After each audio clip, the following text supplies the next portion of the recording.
My name is Liz, and I am with Love Boldly's Q&A panel, #asking for a friend. Here, we address questions that straight, cisgender Christians may be uncomfortable asking people who are LGBTQIA+, regarding faith, sexuality, and gender identity. Today's question is, what do you think the impact of purity culture has had on LGBTQIA+ people? So, I went to a Christian high school, and I definitely had purity culture around me.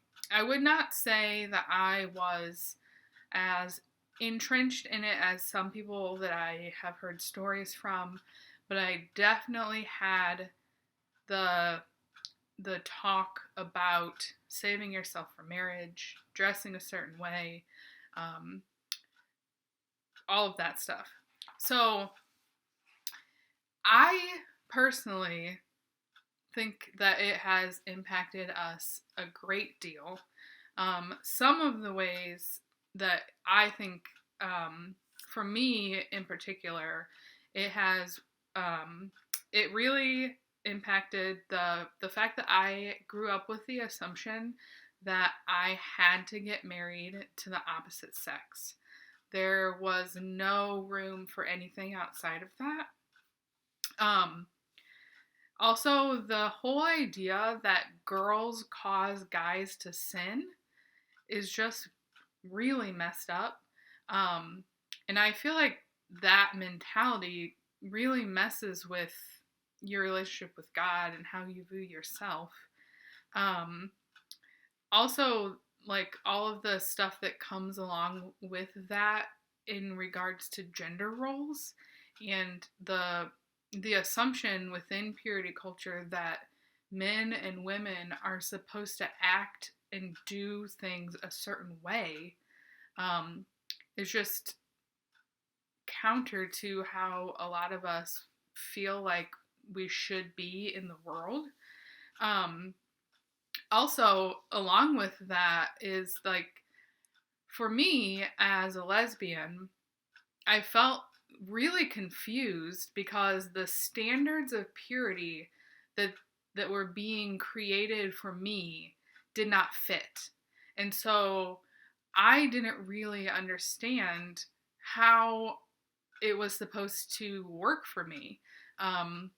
Like and I've heard other people in a similar situation talk about this where, they tell you not to have sex before marriage with the opposite sex, and you're like, okay, that's really not that hard to do. I remember in high school when the teachers were giving us this lecture about dressing a certain way because we were going to cause the guys to stumble. And I just remember thinking, like, I actually don't mind when girls dress that way. So, like, it was just confusing. It was so confusing. And along with that, like, I think we've come such a long way. But there was not space for people to have confusion or to have any kind of questions about what their sexuality or gender identity might be. It was very black and white. You were to be a certain way. You were supposed to do certain things. And if you didn't fit into that mold, there wasn't really another option. It was just an expectation that you would, that you, like, for me, that I would grow up, I would be super feminine, that I would be attracted to guys, and I would marry a man someday and have kids. And there was not any indication that a life outside of that was possible.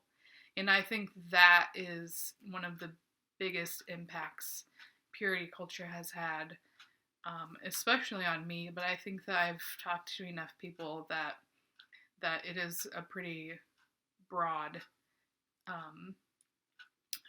thing. And there's a a girl, her name is Emily Joy, and I forget her last name, but she wrote a book called Church Too, and it's along the lines of the Me Too movement.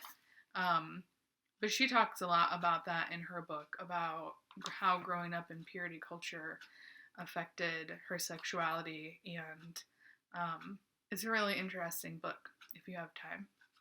Thanks for asking.